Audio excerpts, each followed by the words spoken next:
Big Data Hebdo, épisode 72. Warp 10, enregistré le 17 avril 2019 avec Mathias Herberts.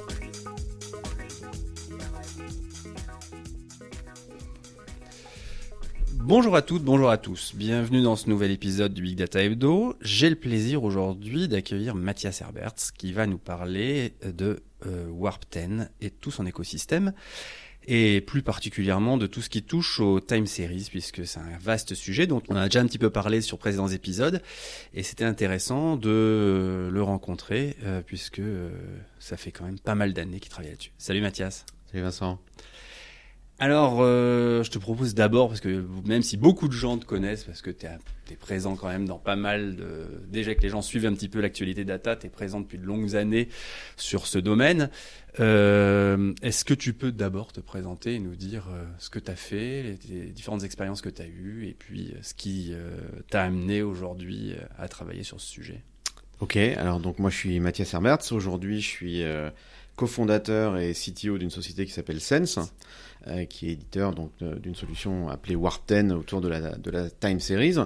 Avant ça, j'ai pas mal évolué dans le domaine de la data, puisqu'il y a une dizaine d'années, moi j'ai travaillé chez Google. J'étais dans une équipe qui s'occupait de Bigtable à Dublin.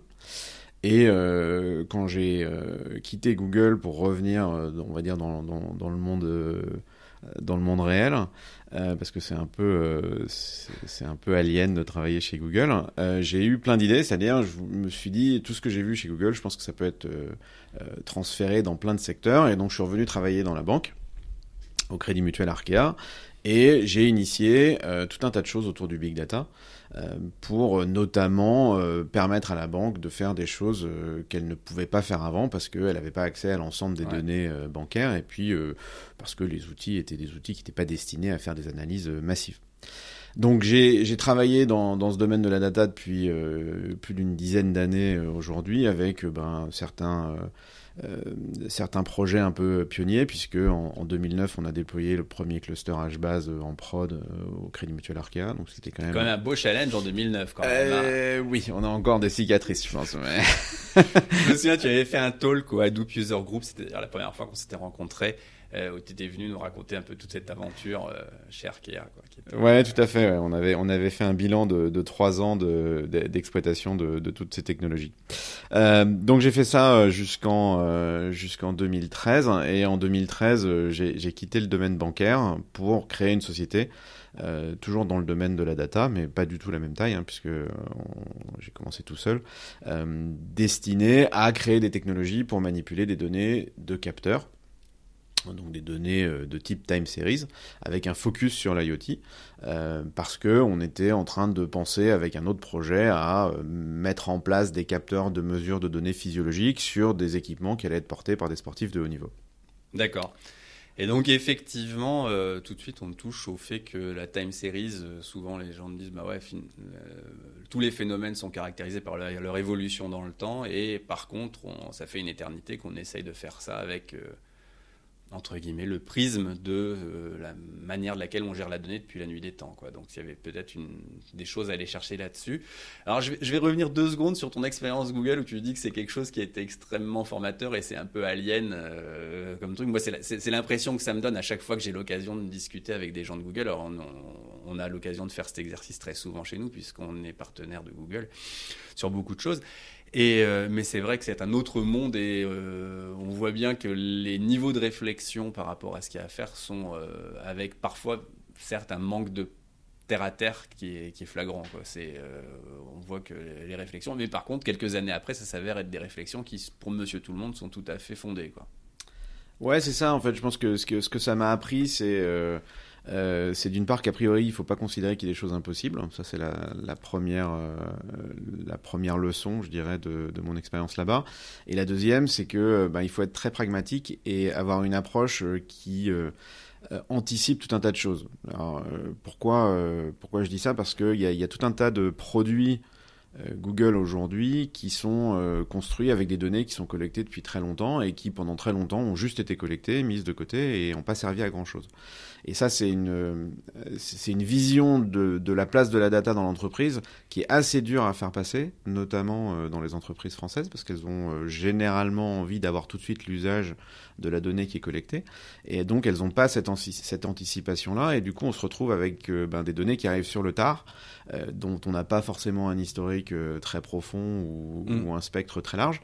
Et ça limite les capacités d'innovation. Ouais, tout à fait. Et le côté héroïste à tout prix, dès lors qu'on doit décider quelque chose et d'investir dans quelque chose, est un frein dans bien des cas chez nous. Alors que chez Google, ils se disent, un jour, peut-être que cette technologie, elle nous servira à résoudre un problème. Et donc, l'adage que beaucoup de gens te disent, qui est « Ah, mais moi, j'ai beaucoup de mal à résoudre un problème qui ne se pose pas encore », finalement, là-bas, c'est presque le contraire. On va essayer de résoudre des problèmes qui potentiellement pourraient se poser demain, quoi. Voilà, on va faire en sorte de collecter de la donnée très tôt et puis on verra ce qu'on peut en faire un peu plus tard. Et donc, on en vient à Warp 10. Donc, c'est cette plateforme, cet écosystème complet dédié au monde de la Time Series. Qu'est-ce qui, en dehors du cas d'usage dont tu parlais à l'instant, qui était cette collecte de données physiologiques, choses comme ça, qu'est-ce qui t'a amené à la réflexion il faut quelque chose de spécifique pour faire ce cas d'usage, justement? Alors, en fait, ça remonte aussi à mes années passées chez Google. Donc moi, j'étais dans une équipe qui s'occupait de Bigtable et on avait des infrastructures qui étaient quand même relativement conséquentes, avec plusieurs dizaines de milliers de machines. Et donc, on est plongé d'emblée, quand on arrive là-bas, dans l'obligation de monitorer tout un tas de choses, de superviser tout un tas de fonctionnements, à la fois de la partie infrastructure, donc de la partie machine, la partie middleware, mais aussi des applicatifs qui peuvent être autour. Et pour ce faire, il y a des outils qui étaient en place chez Google, qui étaient des outils autour de la Time Series, avec une approche qui est de dire je monitore des choses en prenant des métriques qui sont sur les différents systèmes. Donc c'est un peu ce qu'on voit aujourd'hui avec des outils comme Prometheus, puisque l'outil que nous on utilisait à l'époque, c'était un outil qui s'appelait Borgmon, qui a inspiré Prometheus, puisque il l'a inspiré jusqu'à en reprendre un peu la syntaxe. Donc cette vision des choses de dire on va mesurer tout un tas de métriques, et derrière on va finalement analyser ces métriques pour comprendre le fonctionnement des systèmes sur lesquels on les a collectés, ça vient de là. Et donc, je me suis rendu compte quand j'étais chez Google il fallait des outils un peu dédiés, et puis il fallait des outils surtout différents de Borgmon, parce que Borgmon n'était quand même pas l'outil le plus user-friendly qu'on pouvait imaginer. Donc c'est un peu ça qui a déclenché la chose, parce que au-delà de ces données physiologiques qu'on imaginait, il y avait aussi des données qui pouvaient être collectées sur des systèmes industriels, et sur des systèmes industriels, on est quand même sur une fréquence d'acquisition qui est beaucoup plus importante, des choses qui tournent 24 heures sur 24, et donc aussi une volumétrie qui est très conséquente et qui n'est pas on va dire qu'il n'est pas gérable avec des outils type base de données SQL, etc., qu'on pouvait trouver habituellement dans les SI. Oui, tout à fait, parce que quand on regarde, en préparant cette émission, je suis allé sur justement le site de Warp 10, et vous offrez 3 versions de Warp 10 qui sont différentes. Donc une version qui est IoT, donc un peu la version déportable à l'extérieur d'une infrastructure, une version qui est standalone, donc qui est très proche de celle-là, et puis la version distribuée. Et quand on regarde, rien que pour la version standalone ou la version IoT, les volumes qu'elle peut encaisser en termes de quantité d'informations qui rentrent dedans, on est dans des ordres de grandeur totalement démesurés quand on compare ça au monde transactionnel, quoi. C'est-à-dire que même une chaîne de supermarchés qui collecte ses tickets de caisse, on est à un ordre de magnitude, voire plusieurs ordres de magnitude de différence, quoi. Ah oui, ça n'a vraiment rien à voir. En fait, moi, j'aime bien prendre la comparaison avec le monde bancaire, parce que je connais bien ce monde-là. Un client relativement actif dans une banque, c'est 2500 opérations par an. Voilà. Une boîte de vitesse de Formule 1 pendant un Grand Prix, c'est de l'échantillonnage à 1 kHz pendant tout le Grand Prix et à 10 kHz pendant les changements de vitesse. Donc ça donne une idée de la quantité de données qu'on peut engranger avec des systèmes qui sont finalement automatiques et dont la production de données n'est pas liée à de l'activité humaine, quoi. Ouais, et ça donne l'exemple que tu donnes justement sur cette affaire de variation de la fréquence d'échantillonnage en fonction de l'activité, donne aussi un deuxième caractère qui est le côté extrêmement variable du phénomène, puisque l'activité bancaire ou une activité plutôt de retail, de transactionnel dans le retail, c'est assez prédictible. On sait qu'il y a autant de gens par jour et que de toute façon, c'est très drivé par la quantité des lignes de caisse, de ce que les lignes de caisse peuvent fournir. Et puis voilà, point barre. Là, foncièrement, le phénomène, des choses liées à un phénomène physique extérieur fait qu'on peut avoir des spikes totalement délirantes en termes d'accroissement de la charge brutale et sans qu'on ait de phénomène avant-coureur qui permettent d'anticiper ça, quoi. Donc ça, c'est là aussi, c'est un deuxième facteur qui, en termes de scalabilité, est encore plus compliqué presque que le fait de dire je vais absorber ma croissance sur l'année qui vient, quoi. Oui, et puis en plus, dans le domaine de l'IoT, il y a l'évolution des stratégies des fabricants de devices, on va dire, qui se retrouvent avec un certain nombre de milliers de devices dans la nature et qui, du jour au lendemain, se disent finalement, cette mesure-là, on ne va pas la collecter toutes les minutes, mais on va la collecter toutes les 5 secondes. Et on fait x12 sur l'intégralité de la collecte. Donc c'est effectivement une caractéristique de la donnée IoT qui est très forte, c'est-à-dire la variabilité, parce qu'elle peut changer en fonction du contexte, et puis le flow ininterrompu qui fait qu'on a des systèmes sur lesquels on ne se repose jamais, quoi. Ouais, tout à fait. Si on regarde un petit peu l'architecture qu'il y a sous la plateforme, alors finalement il y a deux gros pôles qui sont l'environnement d'utilisation de la donnée pour faire de l'analytique, qui est le Warp Script, qui est une grosse spécificité, puisque vous avez une démarche très originale sur le sujet, puisque vous n'êtes pas comme beaucoup de gens qui ont fait un succès d'année d'SQL, qui ont fait des choses comme ça. Vous avez vraiment voulu faire un langage dédié à ça, ce qui amène quelque chose de très spécialisé. Et il y a l'écosystème en termes de plateforme qui là aussi est très spécialisé par rapport à ça. Donc tes années Bigtable se ressentent dedans, puisque la version distribuée, on va commencer par celle-là, est basée sur du HBase. Qu'est-ce qui, en dehors de ton expérience et de tes années d'expérience autour de HBase, qu'est-ce qui fait que le HBase est le bon choix, justement, parce qu'on a souvent des débats sur les bases distribuées, puisque entre Cassandra et autres bases clé-valeur, Redis et autres, il y a des choix multiples par rapport à ça. Vas-y, est-ce que tu peux nous parler un petit peu de ce choix HBase ? Alors le choix HBase, il est lié en fait à ce dont on a besoin pour faire des séries temporelles. C'est-à-dire que la caractéristique principale de la série temporelle, c'est l'ordre chronologique, ou chronologique inverse en fonction de comment on va le stocker. Mais cet ordre chronologique, il est au cœur de la modélisation qu'on va avoir quand on va stocker les données dans un back-end, que ce soit une base de données relationnelle, une base de données NoSQL. Et pour avoir des performances qui sont correctes pour récupérer les données, il faut idéalement avoir un back-end de stockage dans lequel on peut faire un scan. Et des scans, aujourd'hui, sur des back-ends distribués, il y en a finalement relativement peu. Il y en avait plusieurs jusqu'aux versions récentes de Cassandra, on va dire. Cassandra avait un partitionneur qui s'appelait Order Preserving Partitioner, qui permettait de faire des scans, puisque les clés allaient être des clés qui allaient conserver l'ordre des données initiales. Donc on avait, nous, des clés, et les clés de partitionnement étaient des clés qui gardaient le même ordre. Mais il n'y a pas pléthore de solutions qui permettent de faire ça. Donc il y a effectivement beaucoup de solutions clés-valeurs dans lesquelles on peut essayer de modéliser des séries temporelles tant bien que mal et de les stocker et de les récupérer sans faire de scan, ou en tout cas en faisant des scans horizontaux, c'est-à-dire au sein d'un même row. Mais HBase présente l'avantage de permettre justement de faire des scans au travers des régions, c'est-à-dire qu'on a des clés qui sont triées par ordre lexicographique qui correspond éventuellement à l'ordre chronologique ou chronologique. Donc c'est-à-dire que le timestamp est fait partie de la clé. Exactement. Le timestamp fait partie de la clé, et donc quand on veut récupérer des données sur une période particulière, il suffit de récupérer des données sur un range de clés particulier. D'accord. Donc ça a été l'élément principal, c'était le besoin d'avoir ce scan. L'autre élément, c'est le côté scalabilité, c'est-à-dire que moi en tout cas, j'ai pu le voir depuis que j'utilise HBase depuis 2009. On peut rajouter des machines et avoir une scalabilité de stockage qui est phénoménale. Voilà.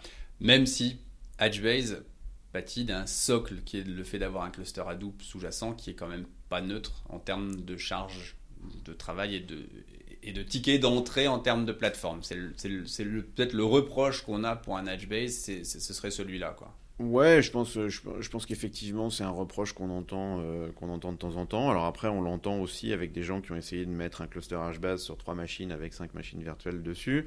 Donc forcément, ça va pas bien se passer. On l'entend aussi avec des gens qui utilisent HBase alors qu'ils en ont vraiment pas besoin. C'est-à-dire qu'ils ont des volumétries qu'ils ne nécessitent absolument pas.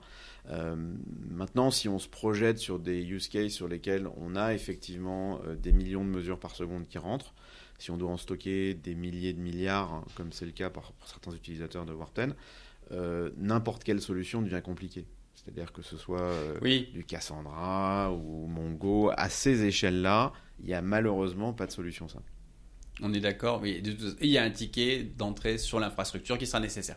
Alors, c'est le fan de la Google Cloud Platform qui va parler. Tu parles d'HBase. C'est les API d'HBase que vous utilisez ou est-ce qu'il y a des choses que vous injectez dans HBase pour aider au traitement? Je pense à des coprocesseurs, des choses comme ça. Alors, jusqu'à très récemment, on utilisait exclusivement HBase.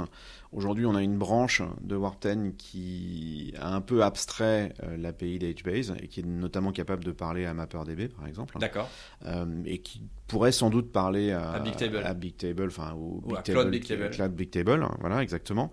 On l'a pas testé. Ce qui va manquer dans que ce soit MapperDB ou que ce soit Cloud Bigtable, c'est deux optimisations dont on a besoin si on veut vraiment de la performance. C'est pour la lecture, un filtre custom qu'on a écrit pour HBase qui permet d'éviter les travers qu'on peut avoir dans OpenTSDB par exemple, dans lequel on va scanner énormément de rows mais on ne va pas renvoyer les rows qu'on a scannés parce qu'on en a besoin, on a besoin de les scanner parce qu'il faut voir s'il y a des données potentielles dedans. Nous on n'est pas du tout dans ce cas-là, c'est-à-dire que notre implémentation de l'utilisation d'HBase avec ce filtre custom permet de garantir qu'on ne scanne que ce qu'on va renvoyer. Donc ça, c'est le premier point. Et le deuxième point important, qui est souvent sous-estimé dans ces solutions-là, c'est qu'avec Warten, on a la possibilité non seulement de pousser des données à un rythme soutenu, mais on a aussi la possibilité de supprimer des données à un rythme soutenu, ce qui, dans certains cas, est une obligation légale, notamment depuis le 25 mai l'année dernière, avec l'entrée en vigueur de la GDPR. Donc on a une fonctionnalité de Warten qu'on utilise, qui n'est pas un coprocesseur directement, dans HBase, qui n'est pas un coprocesseur directement, mais qui est ce qu'on appelle un coprocesseur endpoint, qui permet de faire des suppressions en masse liées à un scanner. Donc en fait, on passe un scanner avec un filtre en lui disant, bah voilà les rows que tu dois considérer, et la suppression s'effectue uniquement côté region server, et donc on n'a pas de transit des données jusqu'au client pour redire, bah ouais, cette clé-là, il faut que tu me la supprimes. Hormis ces deux points-là, normalement, ça doit fonctionner sur... Normalement, c'est compliant avec les API HBase classiques. Bon, c'est quand même une bonne nouvelle et je pense qu'effectivement, ça vaudra le coup d'essayer de voir si on peut y arriver. Puisque ça voudrait dire qu'on peut avoir un service managé pour la couche basse et puis se concentrer sur la partie supérieure, même si effectivement il n'y a pas de silver bullet. Et ce qu'il y a de très certain, c'est que les emmerdes vont à un moment donné arriver si on scale, quoi. Voilà. Il n'y a rien de magique. Il n'y a rien de magique. Alors ce qu'on a fait aussi pour adresser une réponse aux gens qui avaient cette problématique de devoir mettre un cluster HBase en production pour pouvoir utiliser Warten, c'est qu'on a séparé la partie storage de la partie analytics. Et donc aujourd'hui, tout l'environnement d'analyse autour du langage WarpScript que tu évoquais et sur lequel on va revenir est utilisable avec des données qui ne sont pas stockées dans Warten. C'est-à-dire qu'on peut très bien aller chercher des données qui sont stockées dans un Mongo, dans un Elasticsearch, dans une base relationnelle, sans aucun souci. Dans un fichier, dans un cluster Spark, on y reviendra. On y reviendra aussi, mais on peut utiliser tout cet environnement d'analytics sans avoir à migrer les données sur le moteur de stockage de Warten. Ce qui était finalement assez attendu par pas mal de gens, parce qu'il y a des gens, notamment dans le domaine industriel, qui ont déjà fait des efforts de collecte de données, qui ont des historiques relativement conséquents, et pour qui le ticket d'entrée, s'il faut migrer les données, est beaucoup trop élevé, et c'est d'emblée un no-go. Ok. Donc ça veut dire en plus que cette stratification du produit que vous avez réalisé fait qu'aujourd'hui on a deux moteurs, on a LevelDB pour les versions standalone et puis on a HBase pour la version distribuée. Quand tu parles de la version, je vais pas parler de la version standalone, mais je vais plutôt parler de la version IoT qui est quand même un cas d'usage assez intéressant puisqu'on est dans la version Edge Enfin, plutôt Edge que IoT d'ailleurs. Pardon. Dans cette version, donc on est plutôt dans du edge computing, c'est-à-dire qu'on va déporter le stockage de. La manière de laquelle tu utilises ça, c'est comment? Alors la version Edge, elle est fonctionnellement identique à la version standalone. Hein, elle est vraiment exactement la même que la standalone, au sens où on a du level DB en dessous et on a l'intégralité des fonctionnalités d'analyse telles qu'elles sont présentes dans la version standalone. Ce qui va différencier le mode Edge du mode standalone, c'est plus la façon dont on va utiliser le mix entre la partie analytics et la partie storage, au sens où sur des devices qui sont embarqués, si on a par exemple des SD cards et pas des disques SSD, on va devoir être relativement intelligent sur la partie stockage pour éviter d'avoir une détérioration trop prématurée de la SD card. Et sur la remontée des données entre l'équipement qui est dans la nature, alors nous on a aujourd'hui des groupes électrogènes et des pompes à chaleur par exemple sur lesquels on a une version Edge qui est déployée, il va falloir être intelligent sur la façon de remonter les données pour éviter d'avoir des factures télécom gigantesques. On a aujourd'hui des groupes électrogènes qui sont à Haïti au milieu de la pampa. Le moindre mégaoctet, c'est plusieurs dizaines d'euros assez facilement. Quoi. Donc, on va avoir sur la partie Edge une stratégie d'analyse locale pour prendre des décisions de ce qu'il faut remonter à un endroit centralisé, qui vont être plus poussées que ce qu'on peut avoir sur une version standalone sur laquelle on va finalement collecter et pas se poser trop de questions. Et ça veut dire que l'un des scénarios, c'est de dire sur la version Edge, je collecte, je fais un roll-up pour remonter l'information, pour la propager vers une plateforme centrale. C'est ce genre de scénario qu'on peut avoir ou... Alors, ça fait partie du scénario qu'on peut avoir sur l'Edge. L'idée de l'Edge, c'est quand même aussi de faire de l'analyse localement et éventuellement de prendre des décisions localement en fonction de ce qu'on va voir sur la partie analyse des données locales, sur la remontée des données sur un point centralisé. Donc effectivement, ça fait partie de la suite du monde de l'IoT. C'est-à-dire qu'on fait des choses localement sur le device et puis à un moment donné, il faut consolider. Ce qu'on va essayer de remonter, c'est pas forcément des choses agrégées, parce que là, quand on remonte des choses agrégées, on a tendance à perdre de l'info. Ouais. Mais c'est de sélectionner les infos qui sont pertinentes à un moment donné. C'est-à-dire que potentiellement, on a une situation un peu particulière à un instant T, et de la même façon que ce que j'évoquais tout à l'heure sur la Formule 1, on change la fréquence d'échantillonnage. Là, on peut avoir une stratégie de remontée dans laquelle on va prendre peut-être plus de données de capteurs, ou bien on va avoir une fréquence de remontée qui va être plus élevée, et on va moduler ça grâce à l'environnement d'analytics. Ouais, donc ça veut dire qu'effectivement, on est capable d'avoir des scénarios analytiques qui tournent en continu sur la plateforme Edge et de réagir en fonction de ça et à ce moment-là, d'utiliser la bande passante pour pouvoir communiquer de l'information qu'on n'aurait pas communiquée autrement. Exactement. Donc ce qui effectivement correspond à un vrai problème, ou sur l'IoT, c'est généralement le fait qu'il y a un bottleneck qui s'installe et puis il y a un coût totalement délirant par rapport à l'usage qui ne peut en être fait de l'information pendant 95 ou 99% du temps, puisque quand même, in fine, c'est plutôt quand il y a un problème qu'on va agir, et s'il y a des problèmes si le problème devient une majorité du temps, il faut se poser d'autres questions. Tout à fait, ouais. Donc c'est un équilibre assez compliqué à trouver parce que les use cases IoT peuvent très bien varier en fonction alors déjà en fonction de l'objet. Il y a des objets grand public, mais il y a aussi des objets industriels qui sont soumis à des contraintes environnementales ou d'utilisation qui peuvent être très très différentes en fonction des moments. Et donc il faut avoir suffisamment de souplesse pour pouvoir s'adapter à tous ces cas. Et donc le choix de level DB, c'est pour j'imagine pour la simplicité, pour la compacité de la base en question, pour que vous avez fait ce choix-là, j'imagine. Alors le choix, il a été fait pour exactement la même raison que celui pour lequel on a choisi HBase, c'est qu'il fallait pouvoir faire des scans, et LevelDB permet de faire des scans. D'accord. Ok, donc ça en fait une solution portable. Et d'ailleurs, je ne sais pas si c'est la version standalone qui est appelée comme ça, mais en regardant la doc, je me suis rendu compte qu'on pouvait en 2 clics, en 2 lignes de commande sur Docker, pouvoir démarrer une instance et pouvoir commencer à collecter de l'information dessus, puisque ça expose une API REST sur laquelle on pousse des points de données, quoi. Voilà, donc on a effectivement une image Docker qui est facile à mettre en œuvre, et on a aussi lancé il y a 15 jours une sandbox donc sandbox.sense.io, où en un clic, on peut créer un espace dans lequel on peut expérimenter avec Warp 10. Donc on peut pousser jusqu'à 10 000 séries et 1 million de points par seconde sur cet espace qui est réservé. Les données sont gardées 15 jours et ça permet d'expérimenter à la fois sur la remontée des datas et sur la partie analytics.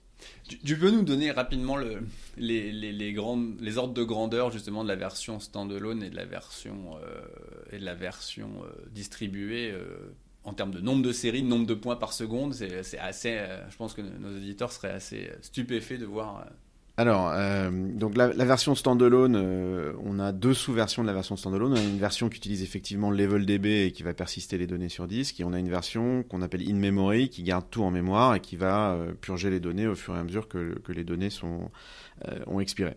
Donc sur la version qui va stocker sur disque avec un LevelDB, sur un environnement dans lequel on a du SSD, on peut monter raisonnablement, alors en fonction des cas, encore une fois, c'est toujours soumis à la modélisation des données qu'on peut avoir, mais en remontée de nombre de mesures, on doit pouvoir arriver jusqu'à 1 million de mesures par seconde, à peu près, sur la version persistante sur disque.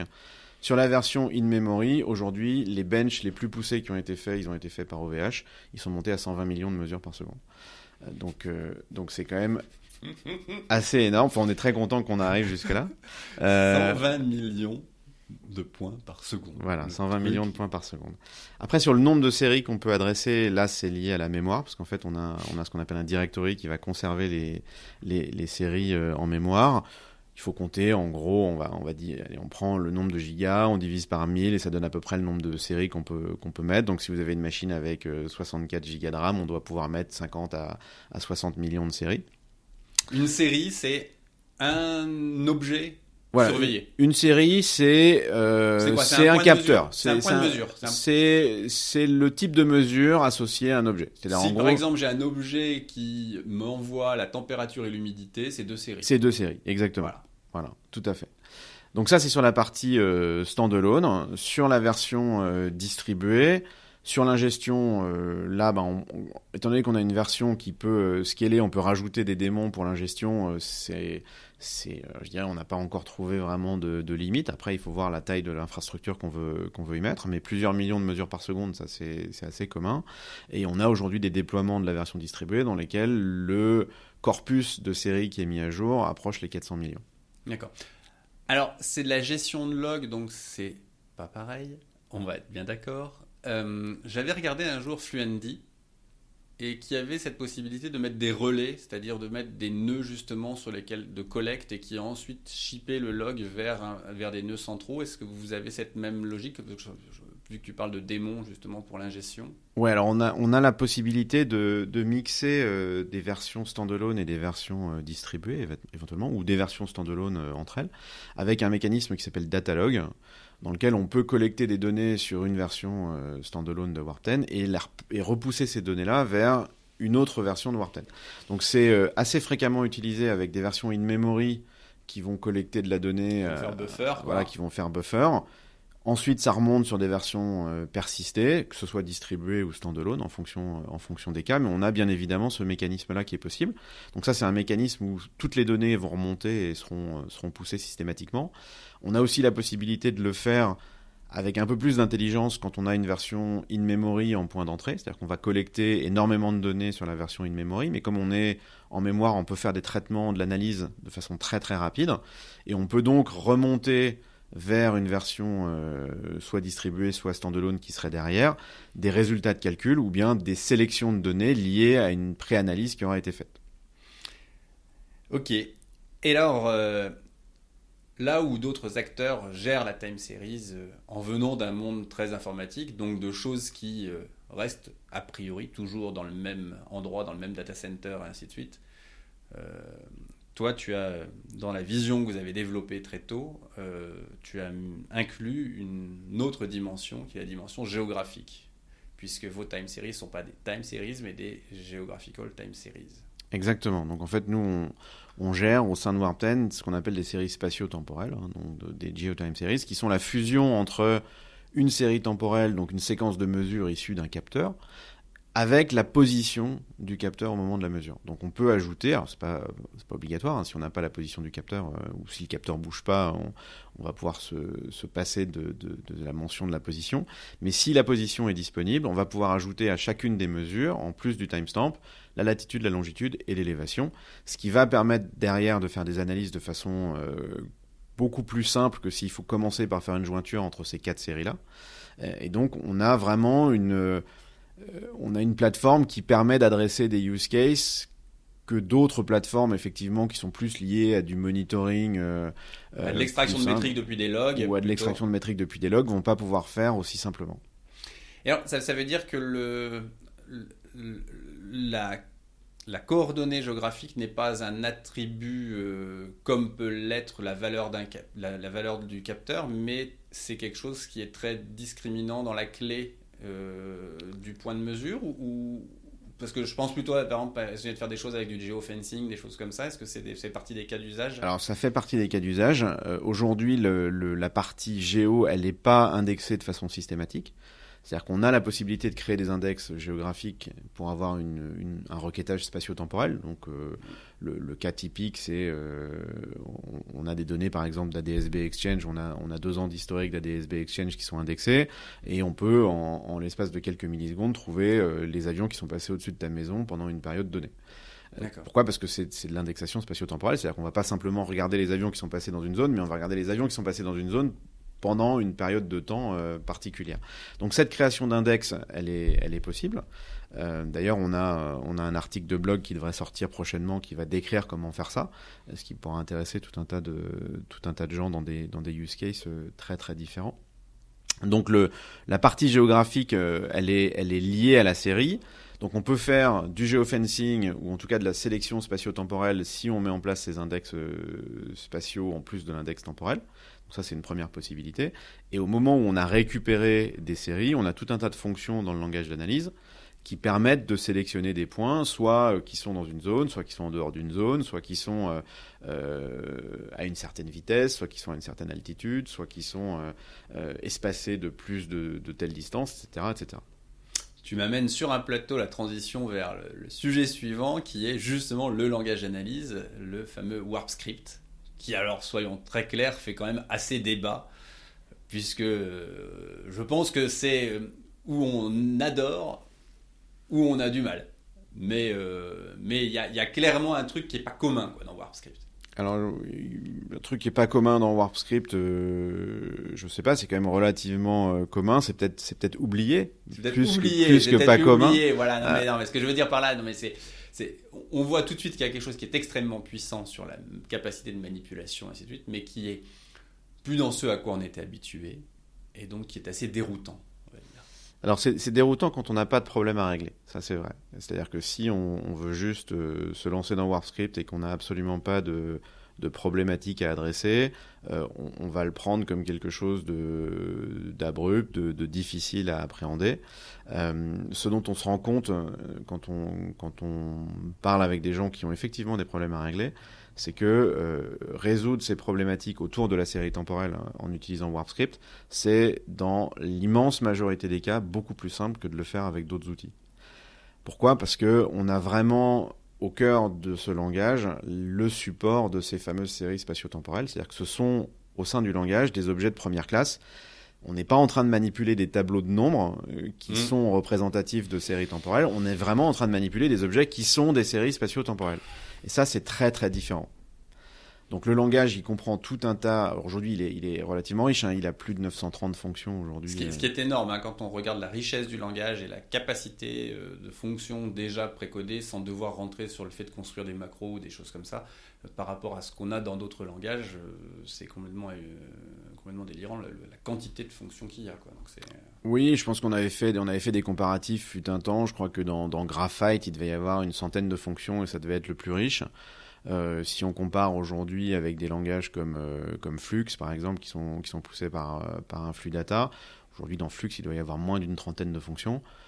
Nous, on en a 900 de plus, quoi. Donc effectivement, c'est un gap qui est phénoménal.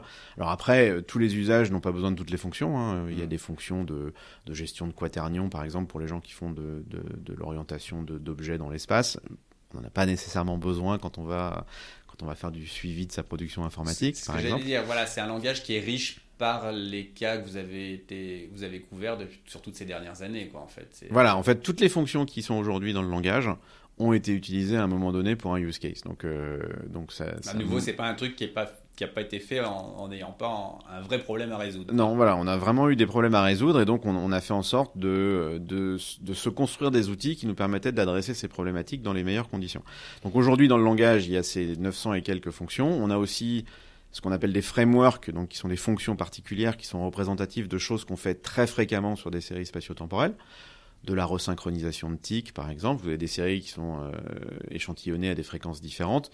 Il va falloir réaligner les tics avant de pouvoir les manipuler dans de bonnes conditions. Donc certains font en sorte qu'à l'ingestion, de toute façon, on ait cette synchronisation. Je pense à des outils comme Dalmatiner DB, par exemple, dans lesquels on a des points qui sont forcément espacés de façon régulière. Nous, comme on adresse de l'IoT, la régularité, elle est l'exception, quoi. Donc elle n'est pas du tout la norme. Donc on a ces frameworks-là qui vont permettre de faire ce genre de choses. Encore une fois, de façon suffisamment générique pour que si on veut réaligner des séries sur non pas des espacements réguliers, mais sur tous les lundis, par exemple, on puisse le faire. Donc ça c'est des choses qui sont dans le langage. On a aussi des choses qu'on va retrouver nulle part ailleurs. On a en fait intégré dans WarpScript un langage de création d'images qui s'appelle Processing, si bien que depuis WarpScript, donc au sein de la plateforme Warp 10, sans sortir du tout de cette plateforme de gestion de time series, on peut produire des images qui sont des visualisations hyper spécialisées. Alors on a des cas dans lesquels c'est des cartes de chaleur. On a publié ce que j'allais dire, la heatmap, les choses comme ça. Voilà, la heatmap, des trajectoires. Enfin, on peut vraiment imaginer tout un tas de choses.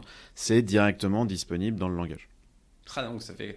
Ouais, donc c'est vraiment un écosystème. Je pense qu'effectivement toute personne, tu as raison sur la raison que tu disais pourquoi les gens trouvent ça un peu hermétique, c'est en fait si tu as pas eu par exemple notamment le cas que tu disais de figure à l'instant qui était réaligner les tics. Si tu t'es pas frotté à un vrai problème de time series, t'as jamais eu besoin de faire ça, quoi. Exactement. Tu sais même pas qu'on puisse avoir besoin de faire ça. Donc oui. Donc oui, sauf à ce que vous rentriez vraiment dedans et que vous ayez vraiment un vrai sujet, c'est vrai qu'effectivement le langage vous semblera pourquoi quoi. Oui, il semblera un peu exotique et en fait, on se rend compte que quand on a effectivement ces problématiques à régler directement, si on n'utilise pas un langage qui est dédié à cette typologie de données-là, on se retrouve à écrire énormément de code et finalement dans un projet, ce code qu'on est en train de réécrire, il n'est pas directement lié à la finalité du projet. Donc c'est un code dont on a besoin. Mais il n'est pas directement lié à l'objectif métier qu'on est en train d'essayer d'adresser. Et on en a parlé très brièvement tout à l'heure, mais aujourd'hui, WarpScript peut s'utiliser bien évidemment sur la plateforme Warp 10. C'est le cas d'usage. D'ailleurs, quand on ouvre le Docker, on a accès le WarpScript qui est disponible tout de suite. Puis on peut ingérer de la donnée et on peut exécuter du WarpScript dans cet environnement. Mais tu as des intégrations sur différents environnements pour pouvoir utiliser des écosystèmes tiers, notamment tout ce qui est dans le monde Hadoop, le monde Spark, et aussi Flink, qui permet, pour ceux qui ne connaissent pas Flink, de faire du batch et de faire du stream, du traitement de stream. Est-ce que tu peux nous expliquer comment tout ça fonctionne ? Oui, tout à fait. Alors en fait, dans la démarche de manipulation de séries temporelles, le premier objectif qu'on se fixe généralement, c'est de manipuler en mode, ce que nous on appelle le mode interactif. C'est plutôt une phase exploratoire, un peu. C'est ce qu'on va retrouver dans des outils comme InfluDB ou comme Prometheus. C'est des choses sur lesquelles on va interagir avec la donnée pour éventuellement faire des dashboards ou des choses comme ça. Ça, c'est vraiment la première étape. La deuxième étape, souvent, c'est de passer à l'échelle cette manipulation et c'est de se dire, dans le cas des objets connectés, par exemple, c'est de se dire je sais quel traitement faire sur un objet. Maintenant, je veux regarder si la situation que je suis capable de détecter sur un objet, elle est présente sur mon million d'objets que j'ai dans la nature. Si on veut adresser les données d'un million d'objets, on va pas le faire en mode interactif en allant taper dans un back-end de storage. Non pas que ça marchera pas, mais on n'aura pas des performances qui seront raisonnables. Donc ce qu'on va faire, c'est qu'on va plutôt passer en mode batch. Et ce que nous, on voulait absolument fournir à nos utilisateurs, c'était une cohérence d'approche entre l'approche exploratoire où on fait du warp script et le passage à l'échelle où on bascule dans le monde du batch. Et donc ce qu'on a fait, c'est que on a fait en sorte de pouvoir utiliser depuis Spark, Flink et Pig du warp script. Donc on peut construire des DAG Spark dans lesquels on a des nœuds qui sont des transformations exprimées en warp script. Et donc on peut réutiliser ce qu'on a fait en mode interactif dans un job Spark qui éventuellement va manipuler des sources de données qui ne sont pas que des séries temporelles, hein, mais qui sont des référentiels ou des choses comme ça. Et puis je peux avoir ma série temporelle qui ne soit pas stockée dans la base Warp10, mais qui soit stockée dans un fichier parquet ou je ne sais quoi. Tout à fait, ouais. C'est exactement l'approche. L'objectif étant de manipuler au sein de ces outils, au sein de Spark par exemple, des RDD ou des data frames dont les objets, dont les éléments sont soit des séries temporelles entières, soit des morceaux de séries temporelles si elles sont très profondes. Donc on a fait ça pour la partie batch et on a fait la même chose pour la partie stream processing avec une intégration dans Spark Streaming, dans Flink, dans NiFi et dans Storm, ce qui permet de réutiliser au maximum les morceaux de code WarpScript qu'on a pu écrire en phase exploratoire. C'est-à-dire qu'on peut très bien imaginer des fonctions de fenêtrage qui fassent qu'à un moment donné, sur un stream, on exécute sur des bouts de fenêtres des fonctions WarpScript pour traiter la mini-série temporelle qui est relative à la fenêtre en question. C'est exactement ça, ouais. C'est exactement ça. D'accord, donc ce qui veut dire que on peut donc avoir une conjonction entre ce que je fais dans ma console interactive pour exécuter du WarpScript sur mes jeux de données, et puis après le passer à l'échelle, puisque le fait aussi d'aborder ça avec Spark permet d'avoir quelque chose qui soit largement distribué. Voilà, c'est ce qu'on avait utilisé. En fait, on a gagné un challenge qui avait été organisé par GE sur de l'analyse de données de Smart Grid fin 2016. On était sur des volumétries. Ils nous demandaient d'analyser, je crois que c'était 1700 milliards de mesures pour trouver des instabilités sur le réseau électrique islandais.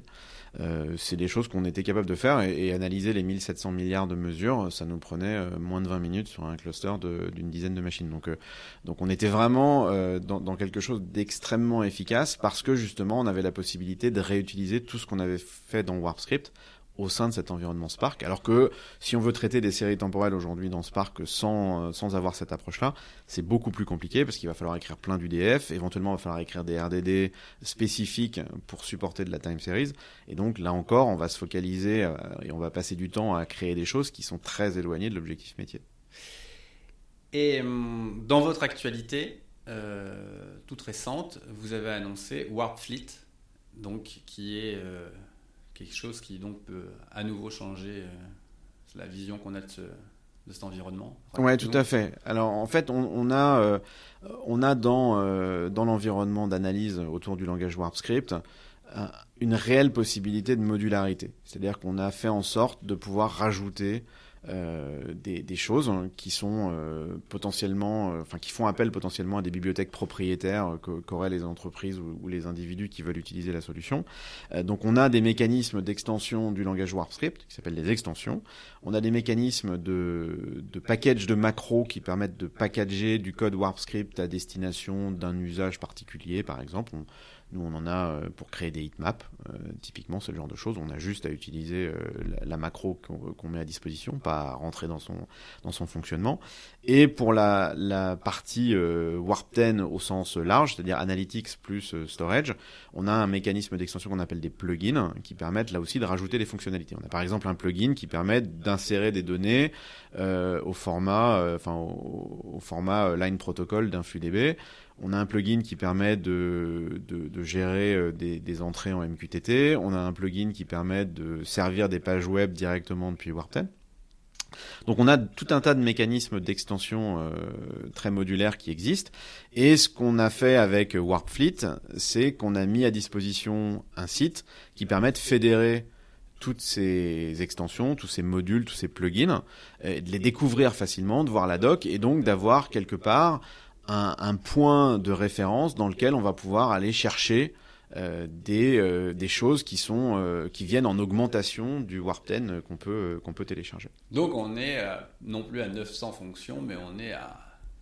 On espère à plusieurs millions quand les gens auront contribué des choses, parce qu'en fait on se prend assez vite au jeu, c'est-à-dire que plutôt que de faire des choses dans son coin, on le package comme une extension, on le met à disposition des tiers, et sans doute que ça sera utile à quelqu'un d'autre. Donc on a vraiment énormément d'espoir que ce site Warpfleet devienne le point d'entrée de la communauté autour de Warp 10, parce que il faut pas se le cacher. Contribuer au cœur de Warp 10, c'est quand même assez compliqué parce qu'il y a des choses qui sont quand même... faut avoir un peu de recul. Voilà, faut avoir un peu de recul. Mais contribuer à une extension, c'est assez simple. Ouais. Donc oui, effectivement, donc tu touches au mot, c'est évidemment un projet open source. Oui, on a passé le projet en open source en janvier 2016. Pour plusieurs raisons. La première, c'est que c'était la question numéro 1 qu'on nous posait quand on disait qu'on avait fait un langage. C'était, mais est-ce que votre langage est open source ? Donc on répondait non jusqu'à janvier 2016, mais depuis janvier 2016, la réponse est oui. Tout est open source, et contrairement à d'autres solutions, d'ailleurs, on a l'intégralité de notre plateforme qui est open source, c'est-à-dire que la version Edge, la version standalone et la version distribuée sont open source. Les mécanismes de datalog sont open source, l'intégration dans Spark est open source, et on a cet environnement Warpfleet dans lequel on espère bien fédérer là aussi des extensions qui seront, on l'espère, open source, avec, comme c'est un mécanisme modulaire, le bénéfice de pouvoir avoir un choix de licence qui revient à l'auteur de l'extension et qui n'est pas imposé par le choix qu'on a pu faire nous pour Warp 10. Meilleur des deux mondes. Le meilleur des deux mondes. Super. Écoute, ce que je te propose pour conclure, c'est que tu nous parles un peu de Sense, puisque vous êtes dans ce beau pays qu'est la Bretagne. Ouais, tout à fait. Donc Sense est la société qui est derrière Warp 10. Aujourd'hui, c'est nous qui sommes le contributeur principal. Sense est une société qui vise à accélérer l'usage de Warp 10 au travers de formation à Warp 10 et à Warpfleet, de contrats de support, d'assessment en amont des projets de la technologie pour voir si elle apporte quelque chose ou pas dans un projet qui aurait des séries temporelles à manipuler, et pour certains use cases industriels sur lesquels on se retrouve avec des acteurs qui n'ont pas du tout d'infrastructure, on fait de l'hébergement de données, mais c'est relativement marginal. Donc c'est la structure qui apporte finalement un service commercial autour de Warp 10, mais bien évidemment on a toujours ce Warp 10 open source qui est là, c'est-à-dire qu'on n'a pas une version enterprise de Warp 10. Aujourd'hui on n'a qu'une seule version. La chose que fait Sense, c'est qu'on apporte ce qu'on appelle nous de l'accélération, c'est-à-dire qu'on apporte une assurance ou bien un pied à l'étrier un peu augmenté. Ce qui est finalement le bon principe et qui permet notamment aux gens de faire beaucoup plus rapidement ce qu'ils auraient pu faire vraisemblablement tout seuls, mais de le faire de manière beaucoup plus rapide et beaucoup plus sereine. Ils peuvent le faire tout seuls s'ils ont le temps. Malheureusement, dans beaucoup de projets, on n'a pas le temps. Donc, vous êtes combien de personnes aujourd'hui ? On est une douzaine de personnes aujourd'hui chez Sense. Une douzaine de personnes, toutes basées à Brest, je crois. Alors, il y a 2 personnes à Paris, mais sinon, le et reste... toi, tu passes beaucoup de temps... Et moi, je suis entre les deux. Dans les avions entre Brest et Orly. Puisque Mathias vous a fait le plaisir lors d'un passage à Paris de venir nous rencontrer. Où est-ce qu'on peut te suivre au quotidien, Mathias Alors le plus simple pour nous suivre, c'est sur Twitter. Donc moi, c'est Herbert, mon compte Twitter. Sinon, il y a le compte du projet qui est Warp10.io, et le compte de Sense qui est SenseHQ. Et si vous voulez vraiment vous aventurer dans des tweets un peu spécialisés, vous pouvez aussi suivre le compte de WarpScript, sur lequel on a un focus un peu plus geek, on va dire, puisqu'on va tweeter en WarpScript directement la majorité des cas.